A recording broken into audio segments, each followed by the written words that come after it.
Hey, do you guys remember a couple weeks back I was talking about the merits of axes versus machetes in different climates and how they're both suited to different tasks?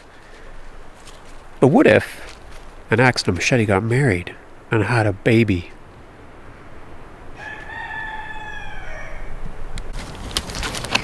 I do! Oh!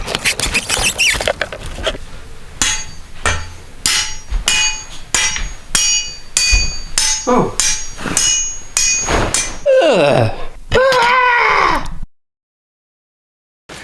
Okay, it's time. You're doing great. And I love that you chose a natural birth in an outdoor setting. You can do this. I know you can. Just remember to breathe. Breathe. Okay, I can see it crowning. Here we go. Yep, just breathe. Here it is. Oh, congratulations. It's a brush axe. Hey, so on that machete versus axe video, shout out to Steve Johnson, who pointed out that no discussion of axes and machetes is complete without also chatting about the Swedish brush axe, also known as a clearing axe, which is maybe a not very popular axe option and maybe something that you're not familiar with. So let's have a little chat about this guy.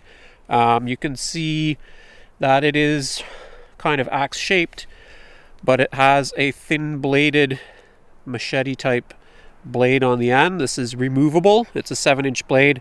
You can take it out to sharpen it or to replace it, and thus keep the main shaft and frame of this axe. What's it good for? It's called a clearing axe because it's kind of ideal for clearing. It's nice and light because it doesn't have a full metal axe head on it, but it has a thin profile blade, which means that it's good at chopping small diameter wood.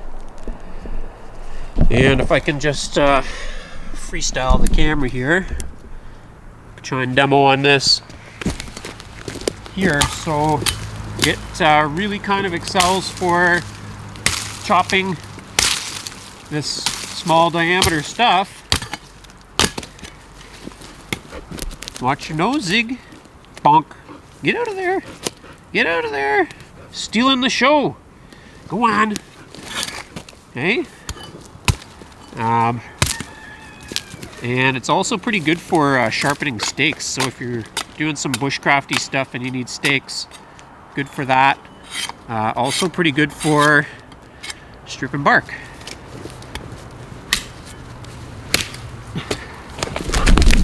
So it's kind of a good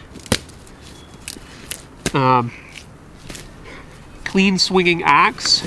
It also works on raspberry canes. It's kind of handy for that kind of clearing. Should also say that it is pretty safe too because it's lighter. It's easier to check your swing rather than over swing. And if you're doing this kind of brush clearing, you know, with a machete, if you're not used to one, it's a lot of blade to have an accident with. But here you've only got, I think, 5 inches of exposed blade. But because it's got a thin profile, you can get this razor sharp. Your ear's inside out. Hey, move it. You're hogging all my space. You got the whole outdoors. Why are you right in front of my toes? Oh, drop my mask. So stuff like this, thin material with a axe, it's hard to kind of line up this shot without hitting the dirt and to make a clean cut. But with this thinner blade and without a dog in the way, get out of the way. You can make a good swing on this and usually do nice clean cuts close to the ground and get out of the way. Take them out in one shot. So there's 1 and 2. Wasn't a beautiful demonstration, but same with raspberries. A lot of the time you can just kind of cut them off close to the ground. It's not as easy as it looks when I'm hanging onto the camera with one hand, but lots of raspberries around here, and pretty good for that. It's also pretty decent for limbing.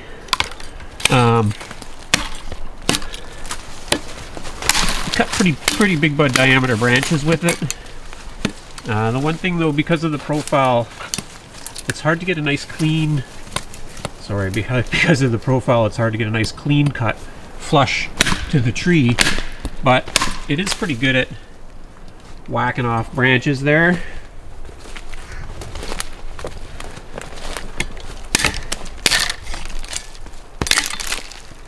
It looks kind of goofy working in a rubber glove with a mask in my hand. Anyway, nice and light. You can work with it one-handed, although it works better two-handed. Be interested to hear from you below if this is something that you've got and used, or if you've seen them around your area. I checked some of the big retailers that I normally go to, and this model of axe was not available, but it is basically a staple at local hardware stores. So it's definitely common enough, just maybe not super common. You love to eat branches, eh? This dog loves to work. Whatever you're doing, she wants to get in there and help. If you're carrying firewood, she's carrying firewood. And if you're chopping branches, she's chopping branches.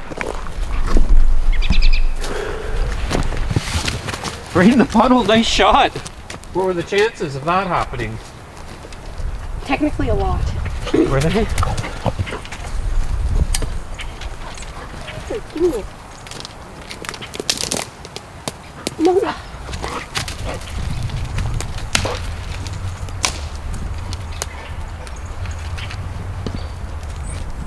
Watch yourself, ding dong. Move it.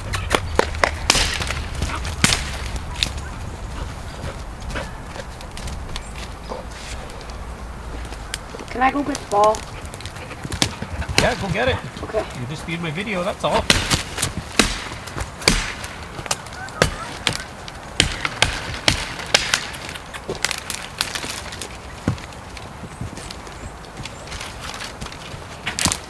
My knee brace is slipping.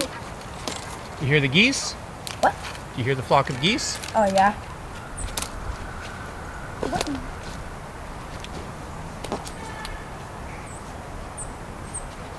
This is something I wish I was better at. Geese? Hey, that was a savanna sparrow. You wish you were better at geese? No, at pruning apple trees. Oh. Isn't it the same as pruning any other tree? No, there's a whole way to do it. Oh. Most of these aren't really apple trees anymore, though. They've just come back from their rootstock. Oops. Did you see the water fly off it, though? Yeah, dude.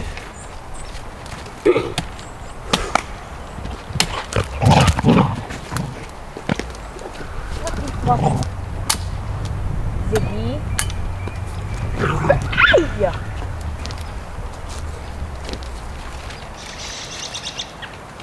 Alright, you have the ball or the stick. Whichever one you aren't playing with, I'm gonna grab.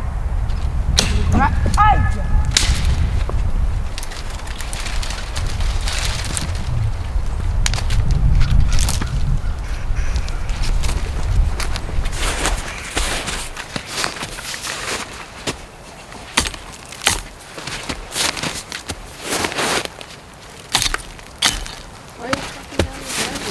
Well, you have to thin them out, right? Oh, don't cut down the yellow one. No, it's protected over there. It's still under the snow. Are you sure? Yeah. Am I stepping on it? No. I mean, this job definitely works better with pruning shears, but it is possible to do some of this kind of work with a brush axe.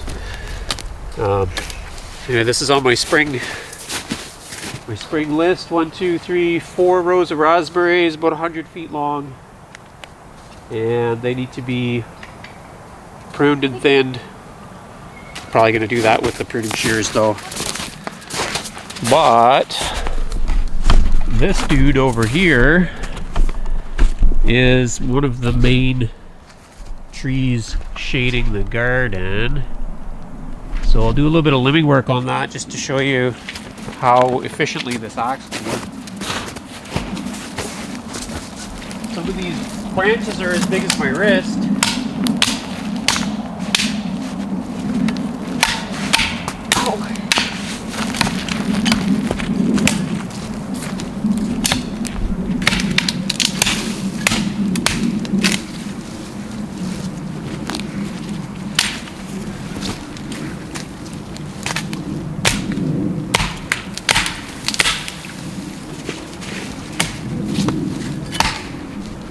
Next year's Christmas tree. Is it? No.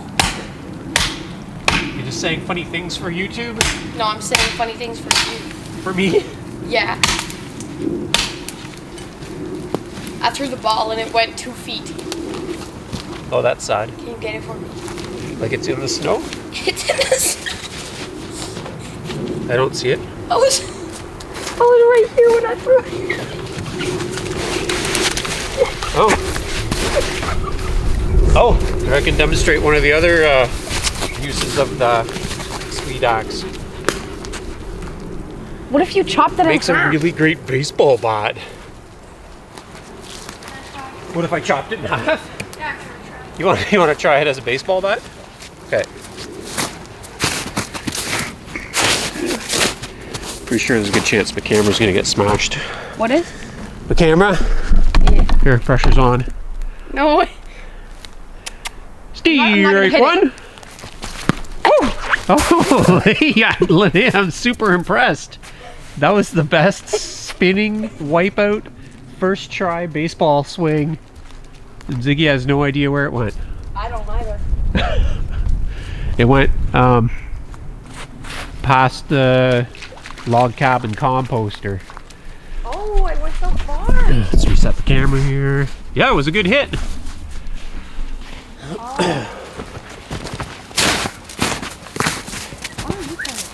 Oh, I see it. Right in the compost.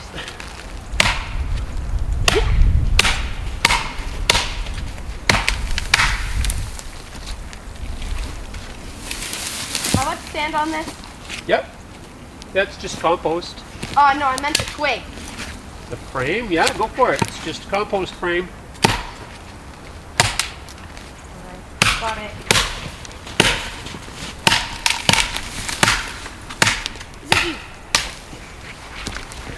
Ziggy!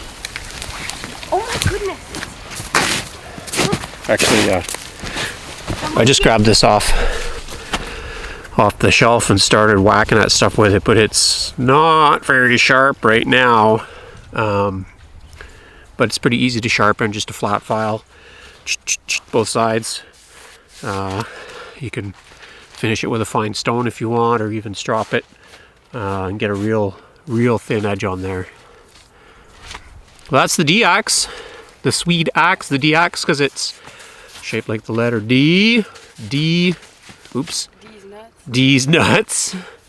D-axe, Swede axe, brush axe, clearing axe. This one is made in Sweden. I don't know if it's gonna focus there on the handle here. Made in Sweden, and they're pretty handy. Again, they're not a do-everything axe, but they do serve a purpose. And I just wanted to say thanks to Steve for bringing it up, because that was a real good suggestion. And that is the baby of an axe and a machete. See you guys on the next one.